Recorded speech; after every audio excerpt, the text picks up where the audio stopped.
Maharashtra chief minister ನಾನು ಅವತ್ತು ದಾವಸ್ಗೆ ಹೋದಂಥ ಸಂದರ್ಭದಲ್ಲಿ ಇಲ್ಲಿ ಎಂ ಬಿ ಪಾಟೀಲ್ ಇಲ್ಲೇ ಇದ್ದಾರೆ, ಎಲ್ಲರೂ ನಮ್ಮನ್ನ ಬಂದು ಭೇಟಿ ಮಾಡ್ತಾಯಿದ್ರು, ನನ್ನ ಎಂ ಬಿ ಪಾಟೀಲ್ ಬಂದು ಭೇಟಿ ಮಾಡ್ತಾಯಿದ್ರು. ಅವ್ರು ಮಹಾರಾಷ್ಟ್ರ CM ಕೇಳಿದ್ರು, ಸ್ವಲ್ಪ ಪ್ಲೀಸ್ ಒಂದು ನಿಮಿಷ, ಶರಣ್ ಪ್ರಕಾಶ್ ಪ್ಲೀಸ್. ಮಹಾರಾಷ್ಟ್ರ CM ಇದ್ದಾಗ ಎಲ್ಲ ನಮ್ಮನ್ನು ಬಂದು ಭೇಟಿ ಮಾಡ್ತಿದ್ರು. ನಾವು ಯಾವ್ದು ಅಗ್ರಿಮೆಂಟ್ ಸೈನ್ ಆಗ್ತಿಲ್ಲ, ಇವರು ಸೈನ್ ಆಗ್ತಿಲ್ಲ, ಅಲ್ಲ ಅವರೆಲ್ಲ ಸೈನ್ ಆಗ್ತಿದ್ರು, ನಮ್ಮ ಇಂಡಿಯನ್ಸೇ ಬಂದು ಅವ್ರಿಗೆ ಬಂದು ಸೈನ್ ಆಗ್ತಿದ್ರು. ನಾನು ಹೇಳಿದೆ ನಾವೆಬ್ಬರು ಸೈನ್ ಹಾಕೋದು ಬೇಡ, ಏನು ಬೆಂಗಳೂರು ಬರಲಿ ಅವರು ಅಂತ ಅಂದ್ಬಿಟ್ಟು. ಆಮೇಲೆ ಅದಕ್ಕೆ ಕೇಳಿದ್ರು ಫಾರಿನರ್ಸ್ ಎಲ್ಲ ಕೆಲವರೆಲ್ಲ ಬಂದು ದೊಡ್ಡ ಲೀಡರ್ಸ್ ಬಂದು ಕೇಳ್ತಾ ಇದ್ರು, ಯಾಕೆಂದ್ರೆ ನೀವೆಲ್ಲ ಬಹಳ ಇಂಪಾರ್ಟೆಂಟ್ ಡಿಸಿಷನ್ ಮೇಕರ್ಸ್ ಇದ್ದೀರಿ, ಕೇಳ್ತಾ ಇದ್ರು. ಅದಕ್ಕೆ ನೋನೋ ಬ್ಯಾಂಗ್ಳೂರಲ್ಲಿ ಬರೀ $1 ನಮಗೆ ಜಾಗ ಸಿಗ್ತದೆ, ಬರೀ ₹1,00,000 ನಮ್ಮ ಇಂಜಿನಿಯರ್ಸ್ನ ಎಂತ ಇಂಜಿನಿಯರ್ಸ್ ಬೇಕಾದ್ರೂ ನಾವು ಮಾಡ್ಬೋದು. ಅದೇ ಮುಂಬೈ ಆಯ್ತು ಅಂತಂದ್ರೆ ಇಟ್ ಇಸ್ $3.5 ಅಂದ್ರೆ ₹350 ಒಂದಡಿ ಜಾಗ ಬೇಕಾಗ್ತದೆ. ಅದಕ್ಕೋಸ್ಕರ ನಮಗೆ Bangalore is the safe city, health, weather, ಈ ಎಜುಕೇಶನ್ನು. ನೀವು ಎಜುಕೇಷನಿಸ್ಟ್ ಆಗಿದ್ದೀರಿ, ನಮ್ಮ ಅಶೋಕ್ ಎಜುಕೇಷನಿಸ್ಟ್ ಆಗಿದ್ದಾರೆ. ಬೆಂಗಳೂರಿನಲ್ಲಿ ಇಡೀ ಇಂಡಿಯಾಲಿ 140 ಇದು ಇಂಟರ್ನ್ಯಾಷನಲ್ ಸ್ಕೂಲ್ಸ್ ಇದೆ. ಅದೇ ಬೆಂಗಳೂರಿನಲ್ಲಿ ಕರ್ನಾಟಕದಲ್ಲಿ 38 ಇಂಟರ್ನ್ಯಾಷನಲ್ ಸ್ಕೂಲ್ ಇದೆ. 1/3 of the schools of the world class schools R in Bangalore, because that is the strength of Bangalore. ಯಾಕೆ ಇಂಡಿಯನ್ ಇನ್ಸ್ಟಿಟ್ಯೂಟ್ ಆಫ್ ಸೈನ್ಸ್ ಅವತ್ತಿನ ಕಾಲದಲ್ಲೇ ಮಹಾರಾಜರು ಜಾಗ ಕೊಟ್ಟರು? That is the knowledge. ಇವತ್ತು ಸುಪ್ರೀಂ ಕೋರ್ಟ್ ಇದೆ ಡೆಲ್ಲಿಲಿ. Why the national law college started in Bangalore itself? They could have started in Delhi itself. They started here. So ISRO ಯಾಕೆ ಅವತ್ತಿನ ಕಾಲದಲ್ಲಿ ಬೆಂಗಳೂರಲ್ಲಿ ಶುರು ಆಯಿತು? ಯಾಕೆ ಇಂಡಿಯನ್ ಇನ್ಸ್ಟಿಟ್ಯೂಟ್ ಆಫ್ ಸೈನ್ಸ್ ಅವತ್ತು ಅವ್ರು ಮಹಾರಾಜರು ಜಾಗ ಕೊಟ್ಟರು, 300 ಎಕರೆ ಜಾಗ ಕೊಟ್ಟರು, ನಿಮ್ಮ ಮನೆ ಪಕ್ಕದಲ್ಲೆಲ್ಲ ಯಾಕೆ ಕೊಟ್ಟರು? ಬಿಕಾಸ್ ಅವ್ರು ದುಡ್ಡು ಕೊಟ್ಟರು, ಜಾಗ ಕೊಟ್ಟರು. ವಿವೇಕಾನಂದರ ಅವರ ಆಲೋಚನೆ, ವಿವೇಕಾನಂದರು ಮತ್ತು ಟಾಟಾರವರ ಸಂಭಾಷಣೆಯಲ್ಲಿ ತೀರ್ಮಾನ ಮಾಡಿ ಬೆಂಗಳೂರಿಗೆ ಸೈನ್ಸ್ ಇದ್ರೆ, ಇದು ದೇಶದಲ್ಲಿ ಸೈನ್ಸ್ ಇದ್ರೆ ಮಾತ್ರ ಸಾಧ್ಯ ಅನ್ನೋದನ್ನ ಅವರು ಗಮನದಲ್ಲಿಟ್ಕೊಂಡಕ್ಕೋಸ್ಕರ ಎಲ್ಲ ಬಹುಶಃ ಇವತ್ತು ಕೃಷ್ಣ ಅವ್ರ ಕಾಲ ITBT ಬಂತು, ಬೇರೆ ಬೇರೆಯವ್ರ ಕಾಲದಲ್ಲಿ ಬೇಕಾದಷ್ಟು ವಿಚಾರ ಬಂತು, ನಮ್ಮಲ್ಲಿ CT ಬಂತು. ಇವೆಲ್ಲ ಟ್ರಾನ್ಸ್ಪರೆನ್ಸಿಗೆ ಕಾರಣ ಆಯಿತು. ಇವತ್ತು ನಾವು ನೋಡ್ತಾ ಇದ್ವಿ KPSC ಮತ್ತೊಂದು, ಇವೆಲ್ಲ ಎಂತೆಂಥ ಪರಿಸ್ಥಿತಿ ಬಂದಿದೆ, ನಮಗೆ ನಾಚಿಕೆ ಆಗ್ತದೆ ಕೆಲವು ಸಂದರ್ಭದಲ್ಲಿ. ಇದಕ್ಕೆಲ್ಲ ಮಾಡಿ ಏನಾದ್ರು ಒಂದು ಕೊನೆ ಆಗಬೇಕು. ನೀವು you give a constructive suggestions, I am ready to accept. There is no, ನಮ್ಗೆ ಯಾವ ಥರದ ಇಲ್ಲ. ಒಬ್ಬೊಬ್ಬ ಸಣ್ಣ ಫಸ್ಟ್ ಟೈಮ್ ಬಂದಿರೋನ ಹತ್ರನೂ ಕೂಡ ಏನೋ ಒಂದು ದೊಡ್ಡ ಸ್ಪಾರ್ಕ್ ಇರ್ತದೆ. ಯಾವ್ದಾದ್ರು ಒಂದು ಸಣ್ಣ ಆಲೋಚನೆ, ಒಂದು ಸಜೆಷನ್. ನಾವು ಯಾರು ಹೊಸದಾಗಿ ಬಂದಿರೋನು ಅಂತ ಹೇಳಿ ವಿ ಕಾಂಟ್, ನಾನು 8 ಸತಿ ಬಂದ್ಬಿಟ್ಟಿದ್ದೀವಿ, ಅಶೋಕ್ 8 ಸತಿ ಬಂದ್ಬಿಟ್ಟಿದ್ದಾರೆ, ಇನ್ನೊಬ್ರು 10 ಸತಿ ಬಂದಿದ್ದಾರೆ, ನಾವೇ ಬಹಳ ಬುದ್ಧಿವಂತರು ಅನ್ನಂಗಿಲ್ಲ. ಈಗ ದಿ ಸಿಚುವೇಶನ್ ಆಫ್ ಚೇಂಜ್. ಈಗ ಟೀಚರ್ಗಳೇ ಇವತ್ತು ನೋಡ್ಬೇಕು ಮಕ್ಕಳ ಹತ್ರ, ಟೀಚರ್ ಏನು ಹೆಚ್ಚು ಕಮ್ಮಿ ಪಾಠ ಹೇಳಕ್ಕಾಗಲ್ಲ. ಮಕ್ಕಳೇ ಫೋನಲ್ಲಿ, ಒಂದು ಸಣ್ಣ ಫೋನಲ್ಲಿ ಚಾಟ್ಪಿಟಿಲ್ ಬಂದು madam you are speaking is not right ಅಂತ ಅಂದ್ಬಿಟ್ಟು ಆ ಮಕ್ಕಳೇ ಟೀಚರ್ಗೆ ಪಾಠ ಹೇಳೋಂಥ ಕಾಲ ಇವತ್ತು ಬಂದಿದೆ. ಅಂತ ಕಾಲದಲ್ಲಿ ನಾವು ಇರುವಾಗ we are in a competition world. The globe is looking at Karnataka, the globe is looking at Bangalore. So if India has to grow, prime minister vision ಇದನ್ನ ದೊಡ್ಡ ಎಕನಾಮಿ ಮಾಡಬೇಕು ಅಂತಂದ್ರೆ ಕರ್ನಾಟಕ, ತಮಿಳುನಾಡು, ತೆಲಂಗಾಣ, ನಾವು ದಕ್ಷಿಣ ಭಾರತದವರು ನಾವು ಒಗ್ಗಟ್ಟಾಗಿದ್ರೆ ಮಾತ್ರ ಸಾಧ್ಯ. ಇದು ಬಿಟ್ರೆ ನಮ್ಮಲ್ಲಿರುವಂತ ಟ್ಯಾಲೆಂಟ್ ಪೂಲ್ ಇಡೀ ಪ್ರಪಂಚದಲ್ಲಿಲ್ಲ.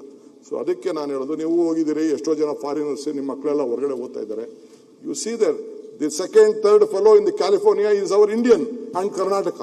That is the strength of Karnataka. So ಅದನ್ನ ನಾವು ಕಾಪಾಡಬೇಕು. ಯಾವ ರೀತಿ ಕಾಪಾಡಬೇಕು? ಈಗ ನಾನು ಟೂರಿಸಂ ಬಗ್ಗೆ ಮಾತಾಡ್ತಾ ಇದ್ದೀನಿ. Next cabinet I want to take it to Mangaluru. ಆ 340 ಕಿಲೋಮೀಟರ್ ಏನಿದೆ, ಮಂಗಳೂರವರು ಎಷ್ಟು, ಇವರು ಕೇರಳ ಅವ್ರು ಯಾವ ರೀತಿ ಉಪಯೋಗಿಸ್ಕೊಂಡಿದ್ದಾರೆ, ಅದೇ ಇವ್ರು ಗೋವಾ ಯಾವ ರೀತಿ. ನಾವು ಗೋವಾಗೆ ಹೋಗೋದು ನಮಗೂ ಏನು ಕಡಿಮೆ ಇದೆ? ಈ ವೈದ್ಯ ಸಾಹೇಬ್ರು ಕಾನ್ಸ್ಟಿಟ್ಯೂನ್ಸಿಲಿ ನೀರು ಸೇಮ್ ಗೋವಾ, 10 ಕಿಲೋಮೀಟರ್ ಬಿಟ್ರೆ ಗೋವಾ, ಅವ್ರ ಕಾರವಾರಿಂದ 12 ಕಿಲೋಮೀಟರ್ ಗೋವಾ.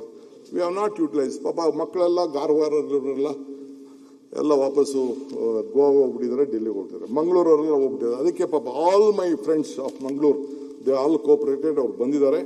ಸದ್ಯಕ್ಕೆ we are coming out with a new policy. ನಮ್ಮ ಟೂರಿಸಂ ಮಿನಿಸ್ಟ್ರು ಎಲ್ಲ ಸಿದ್ಧತೆ ಮಾಡ್ಕೊಳ್ತಾ ಇದ್ದಾರೆ. ಎಲ್ಲ ಮಾಡ್ಕೊಳ್ತಾ ಇದ್ದಾರೆ. ಸದ್ಯಕ್ಕೆ ನಾವು ಟೂರಿಸಂ ಪಾಲಿಸಿನೂ ನಾವು ತೆಗೆದುಕೊಂಡು ಬರ್ತೇವೆ. ಸೊ ಹಂಗೆ ಕೆಲವು ಅನೇಕ ವಿಚಾರಗಳಿದೆ, ನನಗೆ ಆಲೋಚನೆಗಳಿದೆ. ರೈತರ ಬಗ್ಗೆ ಚಿಂತೆ ಮಾಡ್ತಾ ಇದ್ದೀನಿ, ನೀರಾವರಿ ಬಗ್ಗೆ ಚಿಂತೆ ಮಾಡ್ತಾ ಇದ್ದೀನಿ. ಎಲ್ಲದಕ್ಕೂ ಕೂಡ ಬೇಕಾದಷ್ಟು ಆಲೋಚನೆಗಳು, ಹೊಸ ಆಲೋಚನೆಗಳು ಬರ್ತದೆ. But it is A continued government.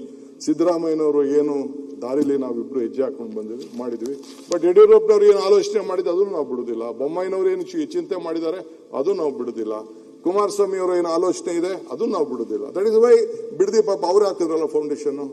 ನಮ್ಮ ದೇವೇಗೌಡರು ಹಾಕಿದ್ರಲ್ಲ NICE, will not leave it, will continued it.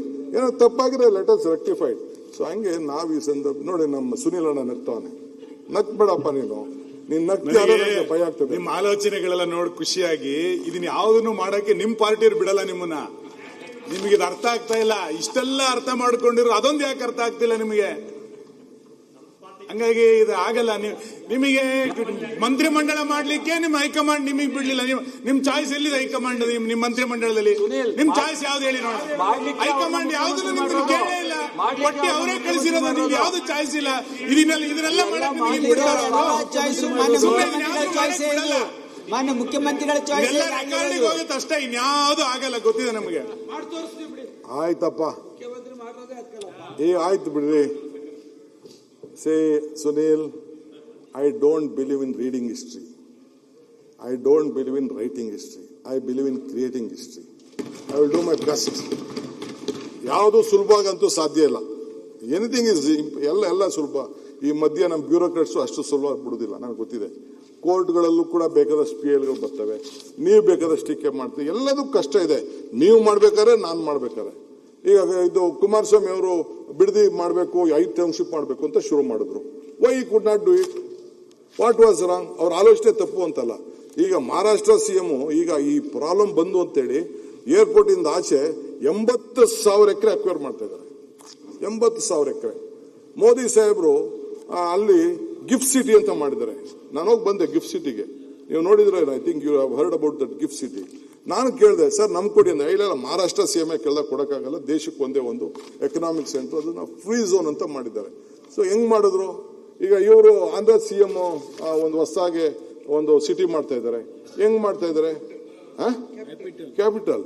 Ultimately ರೈತರು ಜಮೀನುಗಳನ್ನ ತೆಗೆದುಕೊಳ್ಳಿಲ್ಲ ಅಂದ್ರೆ, ಇವತ್ತು ಎಲೆಕ್ಟ್ರಾನಿಕ್ ಸಿಟಿ ಇರ್ಬೋದು, ನಮ್ಮ ಬೇರೆ ಇರ್ಬೋದು, ITPL ಜಾಗ ಇರ್ಬೋದು, ಇದೆಲ್ಲ ಯಾರ್ದು? ರೈತರದ ಜಮೀನು. ಈಗ ಪೆರಿಫೆರಲ್ ರಿಂಗ್ ರೋಡ್ ಅವತ್ತಿನ ಕಾಲದಲ್ಲಿ ಮಾಡಿದ್ರಲ್ಲ, ಬಿಸ್ನೆಸ್ ಕಾರ್ಡ್ ಅಂತ ಈಗ ಮಾಡಿದ್ರಲ್ಲ, ಅದು that is a big vision. I am not telling no. ಎಲ್ಲ ಮಾಡಿದಂತ ಸಂದರ್ಭ ದೇವೇಗೌಡರು ಆಗ ಫ್ಲೈಓವರ್ ಮಾಡಿಸಿದ್ರು. ಏನ್ ತಪ್ಪು ಅಂತ ಹೇಳಕ್ಕಾಗ್ತದೆ? ಇವತ್ತು ನಾವು 106 ಎಕರೆ ಮಾಡಿದ್ದೀವಿ. ಅವತ್ತು ಅನಂತಕುಮಾರ್, SM ಕೃಷ್ಣ ಇಬ್ರು ಸೇರಿ ಬೆಂಗಳೂರಿಗೆ ಮೆಟ್ರೋ ತಂದ್ರು. It is their contribution. ಈಗ ನೈಸು ಅಷ್ಟೇ, ದೇವೇಗೌಡರು ಅವ್ರು ಸೈನ್ ಮಾಡಿದ್ರು. ನೈಸ್ ರೋಡ್ ಇಲ್ಲ ಅಂತ ಅಂದ್ರೆ ನೀವು ಹೇಳಿ ಏನಾಗ್ತಿತ್ತು ನಮ್ಮ ಪರಿಸ್ಥಿತಿ? ಬೆಂಗಳೂರು ಏನಾಗ್ತಿತ್ತು ಅಂತ ನೀವು ನೋಡಿ, ಕಂಜೆಷನ್ ಏನಾಗ್ತಿತ್ತು. ಸೊ ಅದ್ ಬಿಡಿ, ಅವ್ರು ಯಾರು ಲೋಪದೋಷ ಇದ್ದಾರೆ, ವಿಲ್ ಟೇಕ್ ಆಕ್ಷನ್. ಅದಕ್ಕೆ ಏನ್ ಬೇಕೋ ಮಾಡೋಣ, ಅದ್ರ ಇಸ್ ಡಿಫ್ರೆಂಟ್. ಆಮೇಲೆ ಸಪರೇಟ್ ಚರ್ಚೆ ಮಾಡೋಣ.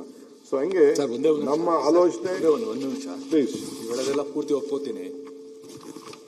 ಬಟ್ ನಾವೆಲ್ಲರೂ ಇನ್ನೊಂದು ವಿಷಯದ ಬಗ್ಗೆ ಗಮನ ಇಡಬೇಕು. ನಾನು 15 ವರ್ಷದ ಹಿಂದೆ ಎಕನಾಮಿಕ್ ಟೈಮ್ಸ್ ಅಲ್ಲಿ ಒಂದು ಆರ್ಟಿಕಲ್ ಓದಿದೆ.